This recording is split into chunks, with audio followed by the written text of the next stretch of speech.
There we go. All right. So I'm going to go ahead and read the bios for Leslie Bellew and Charles Morris. They are doing an independent living skills presentation for you all today. I'm going to start with Leslie's bio. With more than 20 years experience with adults with learning differences, Leslie has grown passionate about the purpose-driven care. Currently, she acts as the co-founder and CEO of Southwind Fields. She also serves as a ministry leader at Life Point Church, chairs the Public Policy and Advocacy Committee for Autism Lifeline Links, and sits on the board for Matthew 416 Ministries. Leslie's experience includes serving as a CPO of Methodist Mission Home, Providence Place, co-founder and CEO of the Mercy Coalition and North Texas Area Director of HCS Services. Additionally, she serves many years as a disability case manager, autism subject matter expert, and special needs aquatic therapist, which has brought her to better understand the deep need all people have to feel loved, valued, and understood.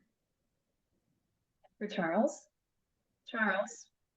through his nearly 30 years of experience in the field, as well as a member of the Usher Syndrome RP community, Charles has developed an incredible gift for truly understanding the needs of those we serve. His heart for the special needs population stems from years of experience as education and training director at Providence Place, a Lions Camp counselor, HCS program director, area director for the Hill Country MHGD Center, and a client's rights officer. Currently, he serves as the co-founder and CPO of Southwind Fields. Charles is committed to the Southwind Fields lifestyle and adds an incredible devotion to assisting not only our locals, but additionally our local mentors with vision and or hearing loss, and continuing to live a life of meaningful interaction and impact. Thank you so much, both of you, and I'm really excited to hear from you. All right, thanks so much. So Charles, just jump in as you want to. My name is Leslie. As it was mentioned, I'm the CEO of an organization called Southwind Fields, and we were just going to talk to y'all today about what's next in terms of independence and what might be possible for your loved one. Maybe. Here we go.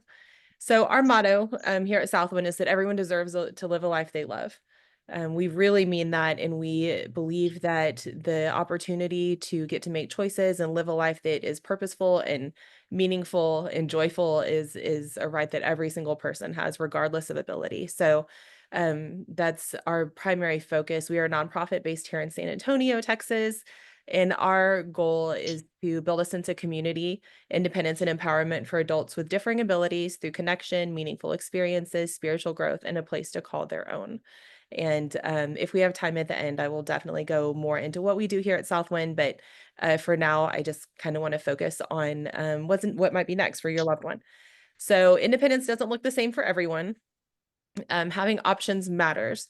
So there are lots of different opportunities out there. Sometimes they're a little bit difficult to find, and hopefully, or I'm sure we've all experienced that, but there are options out there, and knowing what matters to you and to your loved one is very, very important. So obviously, depending on their level of need, what their skills already are, and more than anything, their preferences and what they feel good about is super important. We want to be really realistic about the future, and we want to, more than anything, have a plan. So what are the options? Here in Texas and across the United States, there are options in terms of state waivers. Every state in the United States has a waiver program to help cover services. There are nationally based services as well as locally funded and private paid options. So Southwind Fields is a low-cost private pay. There are all different levels of private pay if that is something that is possible for your family.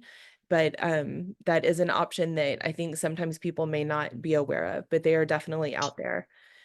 And all of those services include group homes, supported home living, which is an option for your loved one to stay at home and receive supports there in your home.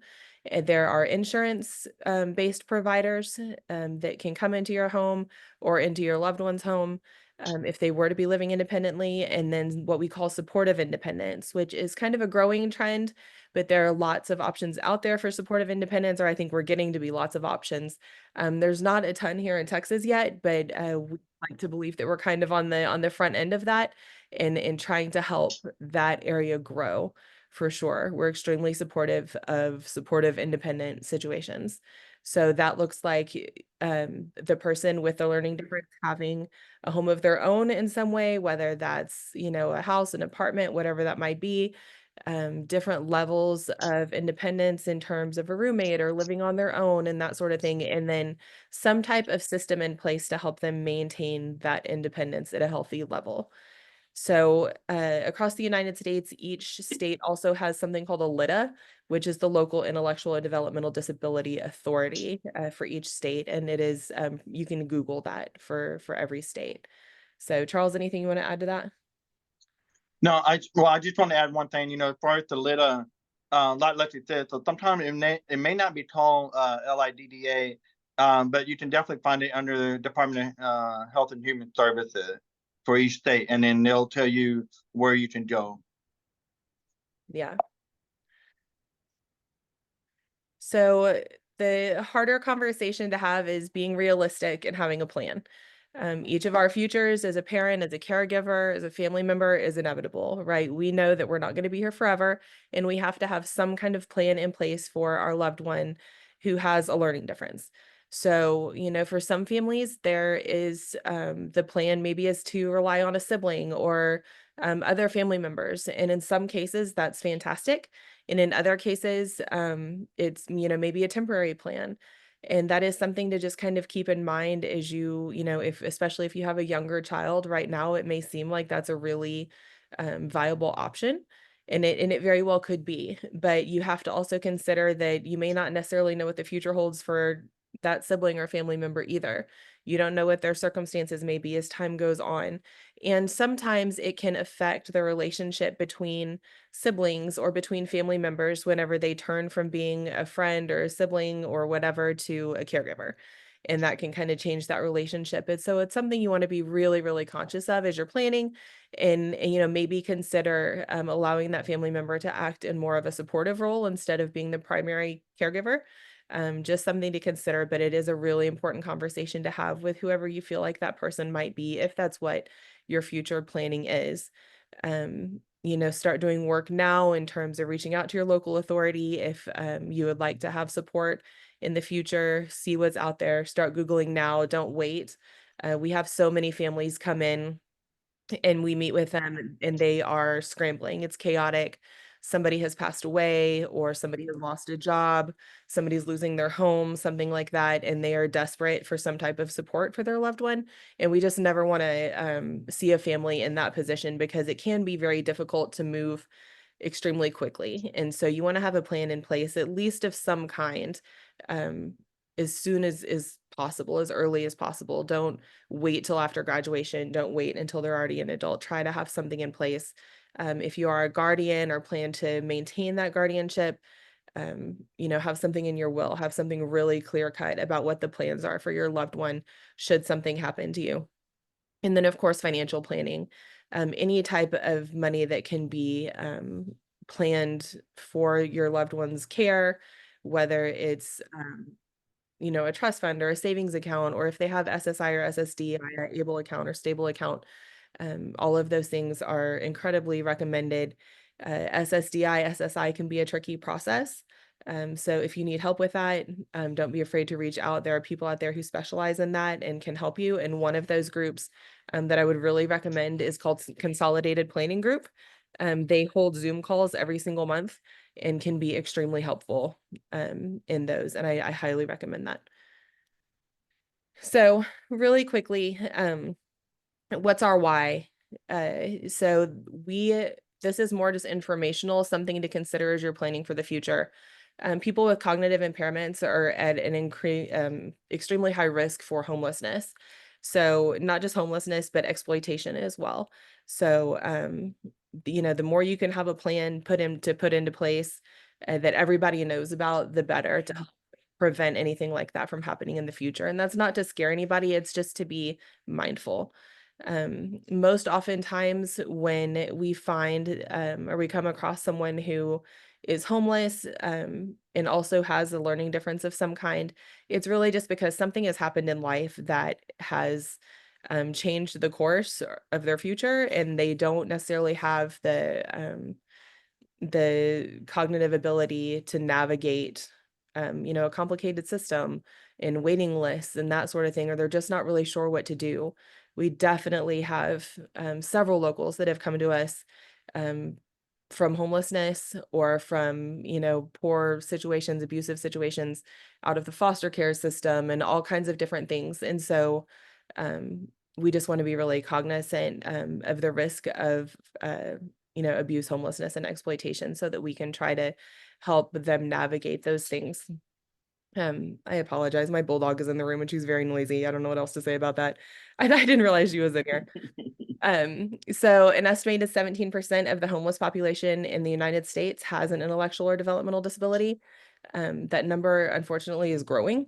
Even just last year, it was at 12%, and now it's at 17. So knowing your options and communicating with them early on is really important.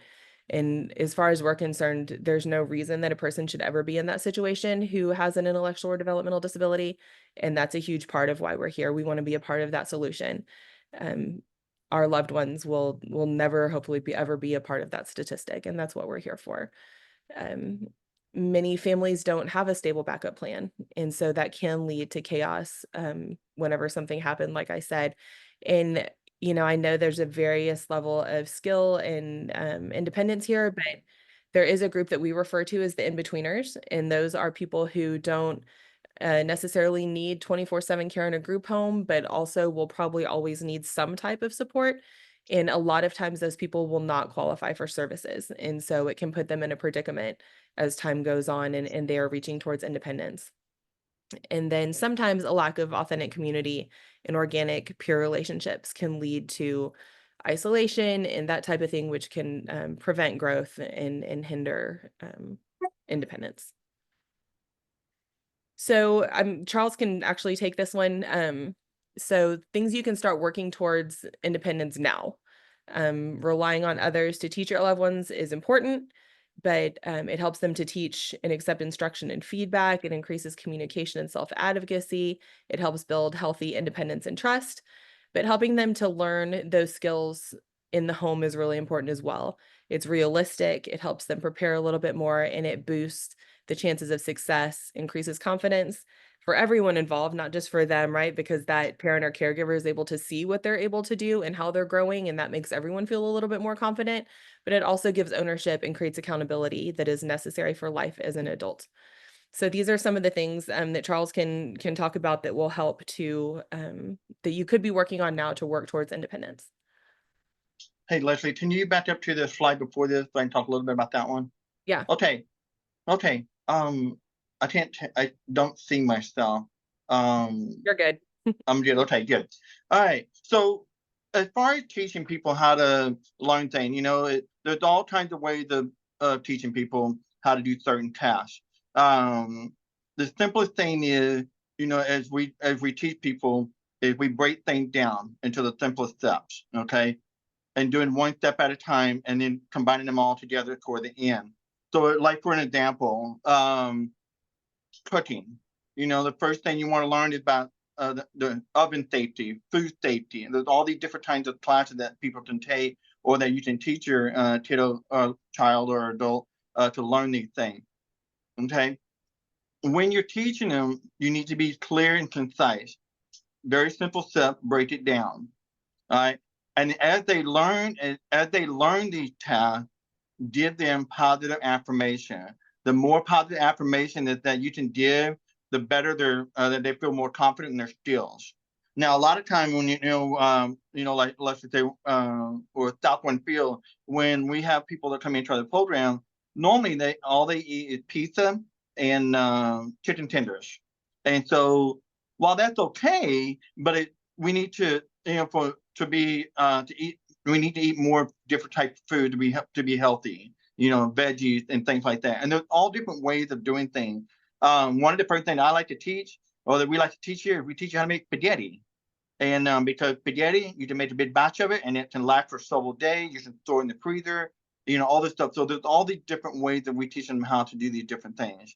Not just cooking. It's also like, while you're cooking, go ahead and do the dishes as you're cooking the meat, like whatever spoon or knife that you use, you're not going to need anymore. Go ahead and wash it, put it in the sink or put it on the dish rack.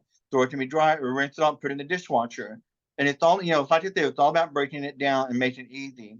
Nobody wants to be able to, after you finish cooking and you sit down and eat, and then you turn in the kitchen and you're like, oh my gosh, all these dishes. And so it can be overwhelming. So what you can do is as you are cooking, you can get the dishes done. That way, by the time you get to washing dishes, all you have left is your plate and your silverware and a glass.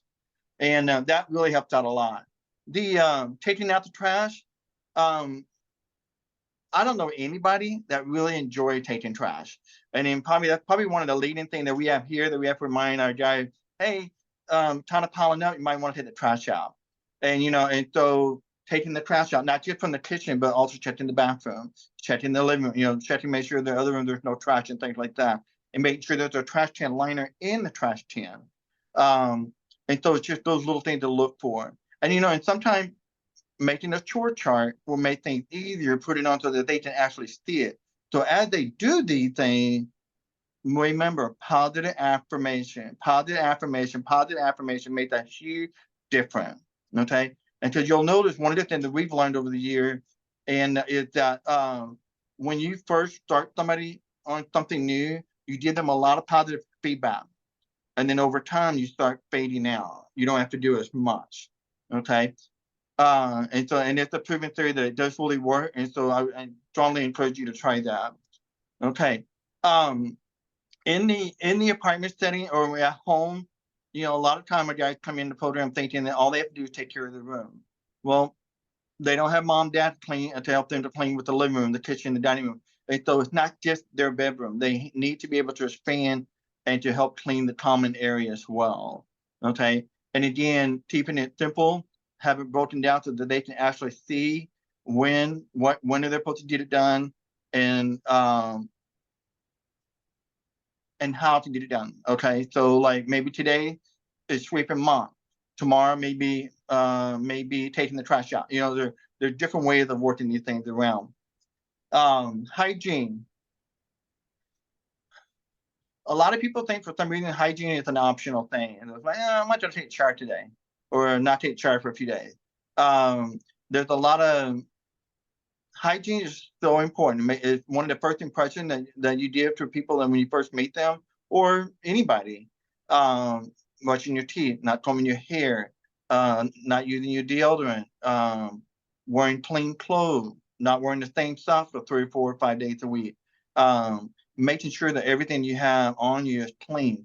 Not only that, the towels that you use to dry yourself off, they need to be changed out every 2 or 3 days. A lot of times people come in and they're thinking that they can use the same towel for 2 or 3 weeks, and not realizing that I took my shower, but they still smell, and it's because the smell off of their towel had transferred over to on their body. And so washing their towel is very, very important. Let's see, public safety. So public safety, a lot of our guys do not drive, and so they use the bus system. So here in San Antonio, we really focus on a lot. That's how they get around. We're in an area. There's 3 bus lines, and you can get pretty much all over San Antonio from here. And so not only are we teaching you the route, what bus number takes you to what station and things like that, but we're also teaching you public safety, being aware of your surroundings, not being stuck to your phone while you're out in the public. Be aware of your surroundings and see who's close by. What to do if somebody comes up to you and asks you for money. Those are things that we teach you. You need to learn how to respond to, hey, I'm sorry, I don't have any cash on me, and then just step away. And and knowing that not everybody is your friend. That's very important. Not everybody's your friend. And we love to have the world like that, but it's not. The reality is not. And so we have to do what we can to be safe. Okay. So public safety, not just to be aware of the situation in the bus route, but also learning when is it safe to cross the street. Not making rash decisions when you're like, oh my gosh, I'm on the wrong side of the street, or oh my gosh, I'm at the wrong bus stop, and you take off running and things like that. So taking a step back and thinking about, okay, I'm going to miss the bus. What is the next step? And so thinking those things helped out a lot. Internet safety, oh my goodness, we can talk hours on internet safety. Learning about internet safety is very important at an early age, and then keep going through it as you get older. Scams are at an all-time high right now because the people are so good at luring people into on the internet for different things, for money or for different things. And so it's very, very important that you do as much as you can for on internet safety. And there's all kinds of YouTube videos and that you can pull up and even on just on a website, type in internet safety and you'll get like 1,500 different information. Basically all the same. You just have to figure out which one that best fit for you to understand. And there's a lot of good information out there. And then sometimes we like to bring an officer or a detective come into our day program here to do some classes on internet safety and what to do. And so we've had people that have gotten hooked onto they thought they made a friend, and that friend ended up asking for money, and they gave their bank information and stuff, and lost money on that. And so, and once that happened, it's very, very hard to get your money back. And so, just being real careful with that. Okay, finances. A lot of times, the guys when they come in the program, I would say half and half. Half have pretty good knowledge of money. The other half think that money grows on trees. And so having some classes, learning how to manage finances is really important. There are training out there that you can sign up for. And if you are in high school, you can sign up for part of the transition services through Texas Workforce. And they have this wonderful course called Money Matters that you can take the class on, and it teaches you about money, not just about money, but how to manage it, how to budget it, what is credit, and all these different things. And they're also in the community, like sometimes if you get into the community education, they have like classes that anybody can take to learn about how to budget and things like that. Communication and obtaining needs. There's a huge difference between want and needs. So one, like for an example, wanting to have a game system. Sorry, I'm adjusting my screen here. Wanting a game system, a PS5 that costs like $500 something, and they want the VR and all this stuff, and so it costs around like $900, right? And they go out and buy it, but then the next week rent is due, and rent is $800. And so you can tell the difference between them, which is the want, which is the need. And so making sure to plan out the difference between the want and the need. And so we spent a lot of time with our local here at Southwind Fields about breaking things down into a true column, what you want and what your needs are. And so, kind of, money is important, and having enough money put aside in your savings and make the difference on what you can get or what you need to get. Okay. I think being able to communicate those needs as well, being able to someone, I need help, or I'm not sure what to get, or okay, that's not right. sure how to manage my finances. I need groceries, that kind of stuff. Being able to communicate those needs is really important as well. Yes. Basic idea of transportation option.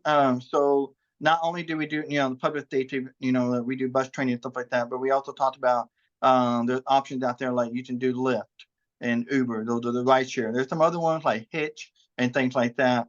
And those are things to learn. It's important to learn that because sometimes, a lot of our guys don't get the option, they don't get the best schedule. And so sometimes they may have to work later in the evening and the bus is already gone. So they need to be able to learn how to use an Uber or Lyft to be able to get home. And but also need to be very careful with that, because if they use it too many times, you can really run up to $700-800 a month bill just for transportation back and forth. So that's just something to be real careful with. A starter job. not everybody gonna right out of high school is gonna start off as an animator or a working at a high paying job. You have to start somewhere. You have to build up your skill. I used to tell the guys that I remember my first job in high school was a friend of the family with a manager at a gas station, and she hired me to come pick up the trash around her gas station and to stock up all the drinks. And back then, the minimum wage was $3.25. $3.25, and but I was so proud of myself when I got my first paycheck. And so obviously that wasn't my dream job, but it was a job that means to an end, which led me to another one. I think they were talking on my bio. I got to go work at Texas Lion Camp, and the skills that I learned from working at the camp got me connected with the camp director that got me working at his camp for the next 12, 15 years, leadership skill, the type of service that we provide and stuff like that. And that got me hooked into this world of working the special needs population. And I just been in the field ever since. And so you have to start somewhere. And sometimes even in the midst of your career, you may have a step back where you may have to take a step back and take another job somewhere just to get to the next step. And so people need to be aware that you do have options if you are willing. Okay. And then the cool thing about if you're struggling to find it, if you're struggling to look for a job or to find a job, you can sign up with Texas Workforce Vocational Services to help you with that. You just sign up with that. Yeah, right. In whichever state you're in, they have a vocational rehab services. And so, sorry, I was thinking Texas, but yeah. So all voc rehab will help people with disability to help them find jobs in the community. They'll provide the training, and sometimes they even give you like money for bus passes and things like that. And then if you need the education, for that job, a lot of times they will also support that as well. It's just a good idea to have some type of starter job if you're looking at moving into independence after high school and that kind of thing, because it's nice to have a proof of income and all that kind of stuff to help qualify for apartments and whatever the case may be. So yeah. Jessica, I cannot see my clock. How much time do we have? Actually, just read my mind. I was just taking myself off of mute. You have about another minute or so. Okay. And then we'll go into a Q&A. Okay. So this, it kind of just goes over what Charles was just saying. Communication is really important. Everyone has a preference of how they communicate. We like to ask people right off the bat if they prefer to text or call or whatever. We don't argue. We don't believe in arguing. We're growing. We give options, but not outs. Clear is kind, put things into steps. Like Charles was saying, visual aids, lists, and social stories are worth the work. Everyone has a currency, and the natural consequences are real life. So it's important to have discussions about, because you made this choice, this is what the natural consequence of that is. And if you need help, ask for it. That's what we're here for. This is our contact information. Please check out southwindfields.com if that's something that you are interested in. There's resources there, but also just information on us and our programs. Of course, you can follow us on social media. And I do have a video. It's kind of funny and silly. It's like 1.5 minutes long. Is that okay?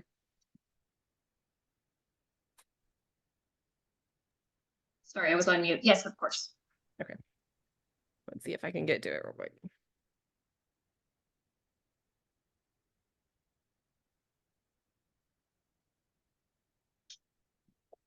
I don't care. We will continue. State your name. My name is Chris Brazil. How long have you been a local? I've been here for 7 years now. How long have you known me? I know you for 7 years now. On a scale I'm of not 1 able to to 10, see the how much video. better am I than Charles? I think you have to. 100. Yeah. You can't see it? No, I'm not able to see the video. Oh, dang. Yeah. Okay. That's okay. It's all right. We can just move to questions. I don't know why you can't see it. Okay, I'm sorry about that. You can go to the reels on Instagram and go to @SouthwindFields and see them. They're funny. Our locals love to make silly videos for Instagram and TikTok and stuff. So yeah, I definitely recommend checking it out. Thank you so much. All right, and thank you so much, Leslie and Charles, just for putting that together. This is information that our families have been asking for a long time, and I love how you gave practical tips and skills, and you just kind of listed them out and had them going. So that was really great to hear. So if anybody has any questions, feel free to pop them into the chat, or if you'd like to, you can take yourself off of mute, and you can ask Charles and Leslie directly too. Oh, and their Instagram is also in the chat as well, if you want to check that out. Thank you. I'm just reading through.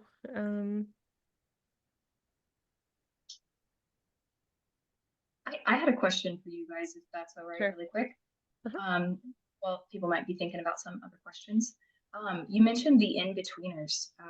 What would you recommend as some first steps for somebody who is in that in-between, I guess, phase or life, or what would you recommend for them? So if, we're speaking about someone who maybe has tried to get services of some kind and has been declined because maybe their skill set is too high, their IQ is too high, all the kinds of different things that can cause that. I would recommend, I think, for one thing, get involved in social groups, any type of, online, but definitely in person, because you're going to learn more from the people in those groups than probably anywhere else. There's lots of smart people out there that are very well connected, and most of them are more than happy to share. So I would definitely get involved in something, and then start, looking into things like, what might be available for private pay situations. There are low cost options out there. There are options in a lot of states for funding those, even those private pay programs, vouchers for apartments and that kind of thing. But more than anything, I would say that community is probably top priority.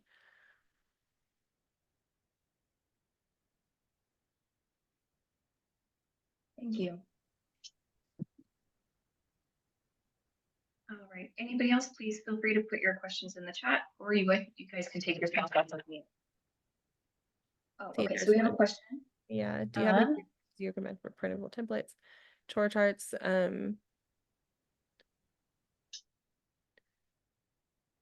So beyond, let's see. I should have been prepared with some links. There are definitely things out there for social stories, printable templates.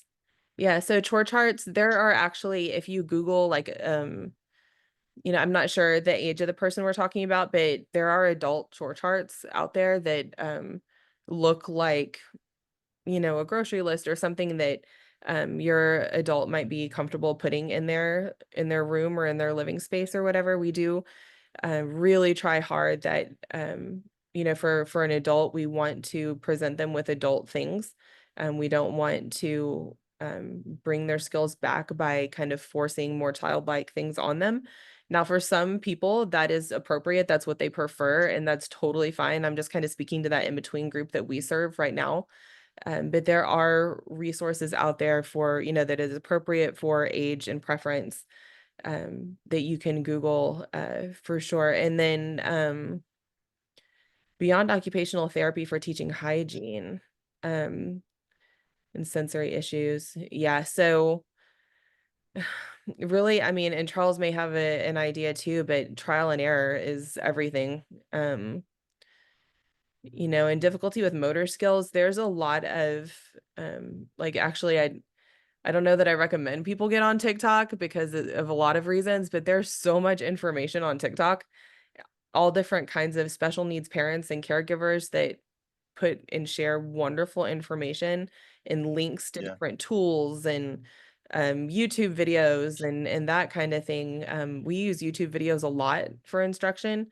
Sometimes they get sick of listening to us talk or try to teach them something, and hearing it from someone else, even if it is on a video or a TikTok or a reel from Instagram or whatever, really is very helpful. But gosh, yeah, I'm sorry, I can't really think of anything else outside of to help with hygiene. And honestly, like peer support, Yeah. being involved in community and going to those social things and that sort of thing will really encourage and help to teach hygiene skills and why it's important, and even to share ideas with how somebody might be managing. You know, to add to that, as far as the chore chart, of course, a lot of people don't want to see it like out there to make it more childlike, but you can put the chore chart inside the cabinet so that nobody can see it, or inside the closet, the hall closet where you keep your, your vacuum cleaner. You just open up there it is. Okay. And you just shut the door and nobody else will see it. Well, and there's So a that's just, there's an app. I wish I could remember the name of it, but oh, there's an app that's really, there's two of them in particular that are very good, yeah, that set reminders throughout the day that are fun and interactive. There's even one for hygiene and for sleep hygiene. It has a bird on it. Gosh, I cannot think of it, but there's some really cool apps, especially for the teenagers and adults, that yeah. are helpful. And then, you were talking about the OT for the hygiene. Were they asking about like, never mind, that's okay. I'm going back to what you were saying, just like checking out the video would be awesome for like hygiene suggestions, things like that.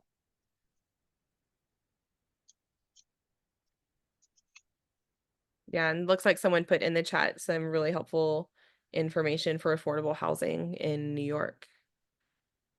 Oh, good. Yeah.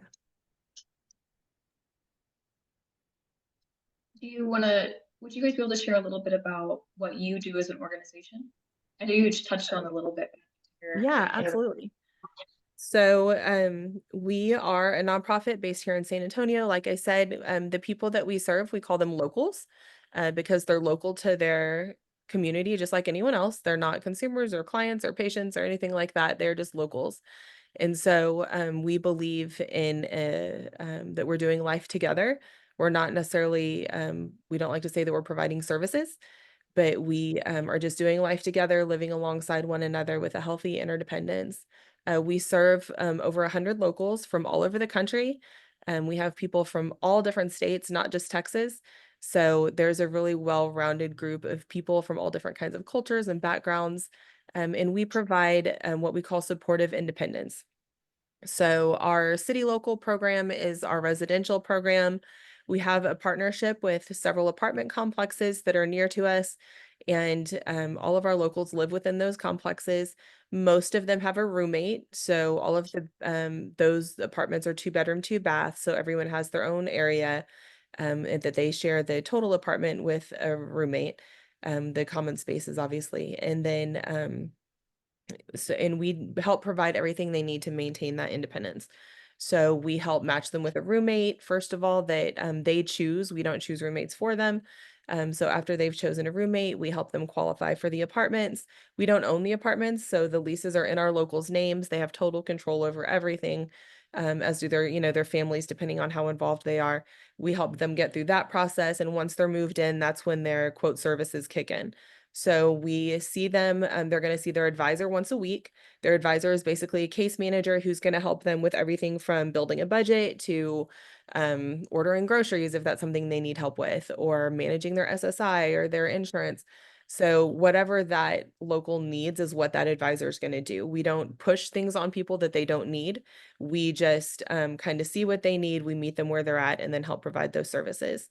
We have a wellness director who helps to kind of the same thing, but in the medical world. So if they need help scheduling a doctor's appointment, she'll do that. If they need transportation to a doctor's appointment, or just need someone to go with them and maybe sit in the room or talk to the doctor after the appointment to make sure that they kind of fully understand what's going on, or to help communicate those things to their families, that wellness director will do all of those kind of things. And she works with insurance companies and stuff as well. We have transportation training every Tuesday. That's super fun. We like our locals to be able to move about the city as independently as they possibly can. So we do provide that, whether it's door-to-door transit, the public bus, or even we do train in ride-hail services as well, if that's something that our locals can afford. We have in-house employment placement. So all of our locals, for the most part, work. We have a few that don't, but for the most part, everybody works. So we do have someone in-house who helps to find jobs, all kinds of things. Our main focus, though, is community. So we have community events every single week that we encourage our locals to be a part of, game nights and movie nights and worship nights and that kind of stuff. We really want them to be interacting with their community. And we also really encourage them to do that outside of us. So not just things that we're providing, but things that they can do in an organic way on their own. So, what does it look like to invite friends over to order pizza or watch a football game? And we want to help facilitate those things until they can do it on their own. And then we really encourage them to live that life in a healthy and independent way, interdependent way that helps them to feel fulfilled and know that they have friends and community around them. Financial management, we help with budgeting and all of that. We do apartment checks, kind of depending on that local's level of need to make sure that trash is going out, laundry's getting done, all that kind of stuff. We do have someone that goes around and checks apartments. I'm trying to think what else. There's a long list of things that I don't have in front of me, but our main thing is supportive independence and community. And then we do have a day program for people who may be local to San Antonio, if there's anybody, but it's Monday through Thursday from 9 to 1, and that is a stepping stone program towards city locals. We do have some day locals who live at home and have no intention of moving, and that's totally fine. But most of them use that as a stepping stone towards the city locals program. So they're working on communication skills, independent living skills, that kind of thing. And then our big goal that we're working towards is an all-inclusive tiny home community that we're hoping to have broken ground on in the very near future. Wow, you guys do so much. That's amazing. Just one more question for you. What are some phrases or key phrases or ways people could look up or search to find organizations like yours if they lived out of state or something like that? Yeah, I would try supportive independence for special needs, supportive independence for intellectual disabilities, independent living for IDD, independent living for special needs. And depending on, kind of what the goal is, if you're looking for state funded programs, of course, state funded IDD program in, whatever town. I'm trying to think, anything else, Medicare and Medicaid waivers for IDD or learning disabilities is another option as well.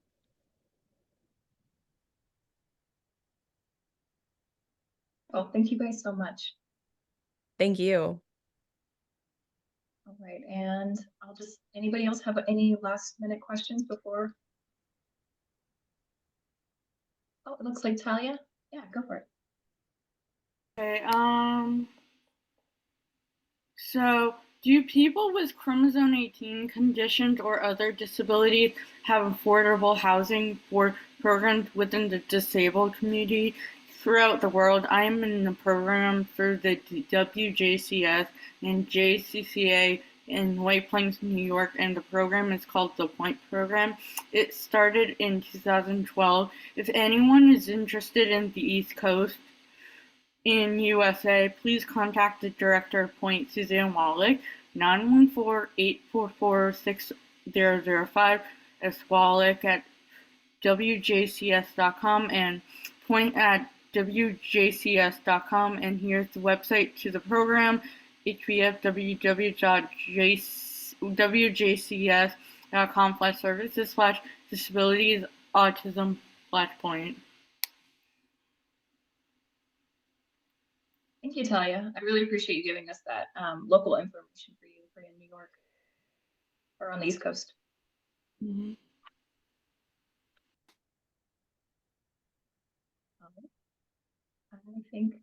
I think that's it. Thank you so much, Charles, and thank you so much, Leslie. We really appreciate it. I'm probably going to be reaching out to you guys in the near future about some potential other speaking events virtually for our We families. would love that. Thank you so much.